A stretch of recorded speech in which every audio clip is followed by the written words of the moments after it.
Di antara yang diceritakan dalam Al-Quran adalah cerita mimpi, supaya jadi pembuktian bagi semua yang merenung, yang mau merenung, terutama kita orang-orang yang beriman, bahwa bukti kuasa Allah yang mengatur segalanya dan yang memiliki segalanya dan yang berhak untuk ditaati oleh semuanya. Di antara buktinya adalah mimpi-mimpi yang kita mimpikan atau dimimpikan teman-teman. Kita tidak melaksanakan, tidak berencana untuk bermimpi, ternyata bermimpi. Merencanakan untuk bermimpi, ternyata tidak bermimpi. Supaya kita ini mau merenung, melek kita ada yang ngatur, mimpi kita juga ada yang ngatur, tidur kita ada yang ngatur. Yang ngatur adalah yang Maha Sama, yaitu Allah Subhanahu wa Ta'ala, yang memiliki kita semua. Kita sering mungkin dengar dalam kehidupan kita, mungkin dalam kementerian, di dalam kantor kita, donatur berhak ngatur. Yang jadi donatur berhak ngatur. Kalau donatur aja berhak ngatur, bagaimana pencipta kita? Masa nggak berhak ngatur kita? Donatur paling ketika pilkada, pilpres beli amplop dikit, nah, itu pun dimakan nggak bisa. Makan amplop malah masuk rumah sakit. Dan Allah menciptakan kita, mewujudkan kita, memberikan kekuatan pada kita, menghadirkan kita di majelis ini.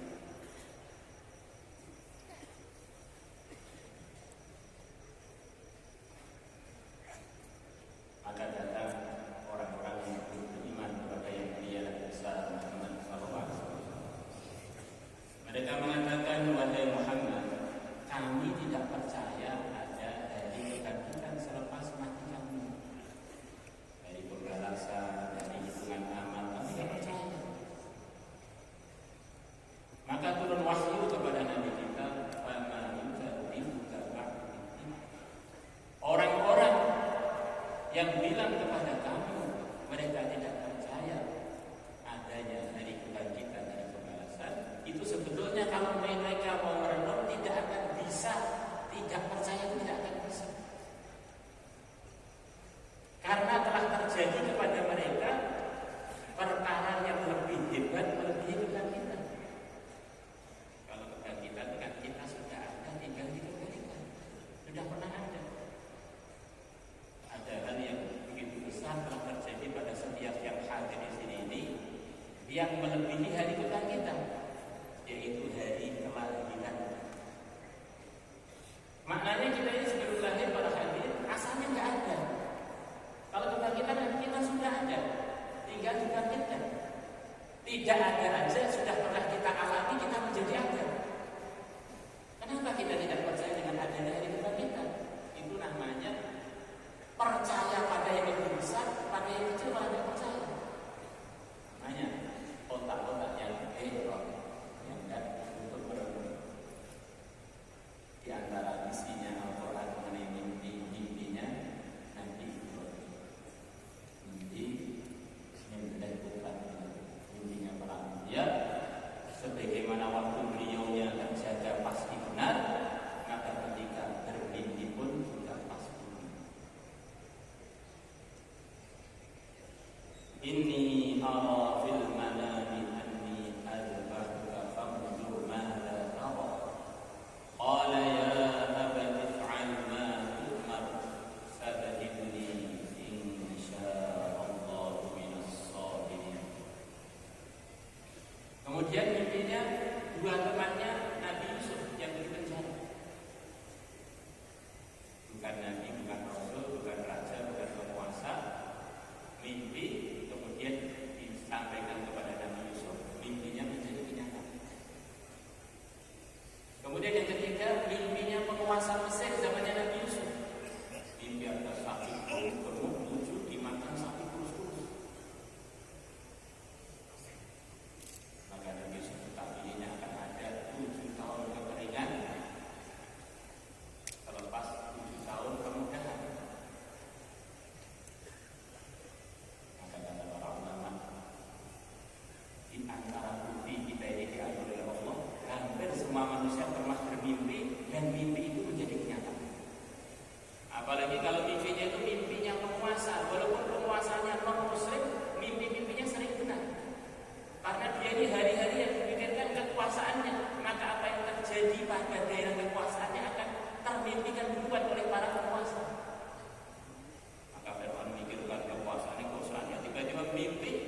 setan pun terkagum-kagum dengan ide terburukannya. Mulai setan Allah ciptakan pimpinannya iblis, belum pernah ada cerita iblis ngaku jadi Tuhan. Tapi manusia ngaku jadi Tuhan banyak. Belum pernah ada cerita iblis ngaku jadi nabi. Tapi manusia ngaku jadi nabi banyak. Sampai ada seorang ahli pantun dalam bahasa Arab mengatakan, dulu itu aku ini rombongannya Allah, gengnya iblis. Jadi dulu pengikutnya iblis, kemudian nakal saya meningkat sampai akhirnya iblis jadi pasukan saya. Kuntu min jundi iblis, dulu tuh aku itu pasukan iblis. Fartaqo bil hal, kemudian kondisi nakal saya itu naik hatta sara iblis min jundi, sampai iblis pun bagian dari pasukan saya.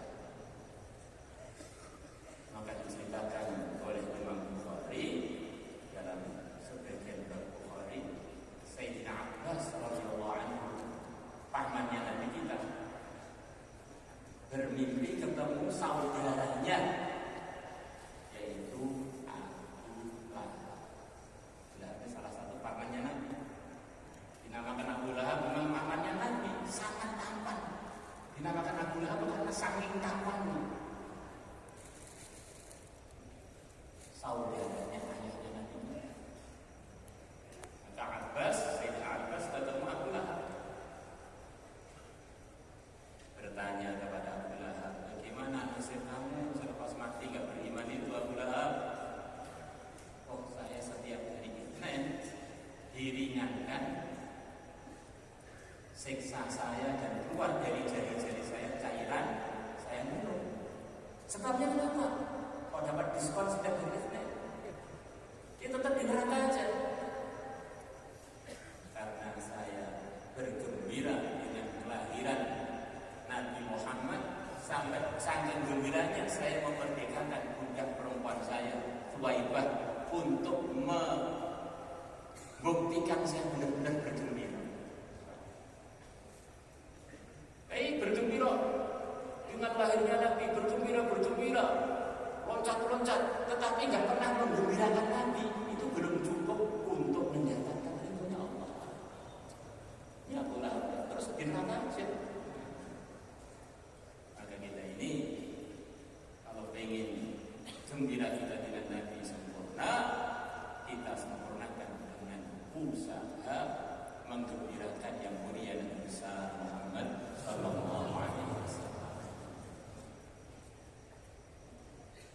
Coba kita renungi, kita sudah pernah bergembira beli mobil baru, bergembira jadi pengantin baru, bergembira punya anak baru,